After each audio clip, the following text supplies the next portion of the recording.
তো আজকে রবিবার, আজকের ব্লগটা এখান থেকেই শুরু করছি। শুভ ভান্ডারী ব্লগে তোমাদের সবাইকে স্বাগত জানাই। তো আজ এখন সকালবেলা আমি ঘুম থেকে উঠে পড়েছি, কিন্তু ঘুম তো চোখ থেকে আমার ছাড়ছেই না। কারণ প্রত্যেক দিন আমি ভোর 4টের সময় উঠে পড়ি, আমার ঘুম ঠিক ভেঙে যাবে 4টের সময়। তো উঠে আমি এদিক ওদিক করি, কিন্তু কিছুতেই ঘুম আসে না। ঠিক 5:30 বাজবে তখন আমার ঘুম পায়।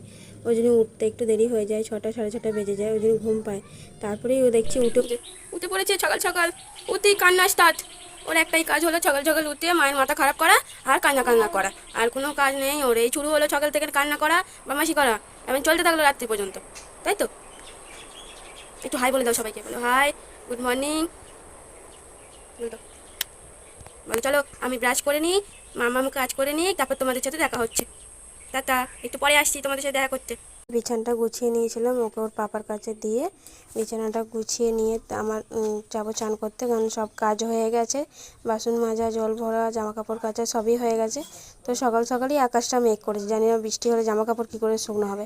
তো বিছানা গোছানো হয়ে গেছে, এদিকে আমার চানও করা হয়ে গেছে। তো বর্ষা খুব কাজ ছিল, কারণ ওর পাপা সাইকেল বের করেছিল, বাজারে গেছে, তার জন্য খুব কাজ ছিল, সাইকেল চাপবে। তো একটুখানি ওকে চাপিয়েছি, হবে না, ও পুরোটা চেপে যাবে। তাই বললাম আমি এখন যাব না বাজারে, পাপা যাক, আমি ঘরে থাকবো। তো চান করে পুজো দিয়ে দিয়েছি, তারপরে বাজার থেকে চলে এসেছিলো, আমি রান্নাও বসিয়ে দিয়েছি। তো এখানে আমি ছাতু খাবো বলে ঠিক করেছি, আর এরা সবাই ছাতু খাবে বলে চলে এসেছে। আমার বর ঘুগনি খেয়েছে, ওকে ঘুগনিটা গরম করে দিয়েছিলাম, ঘুগনি খেয়েছে।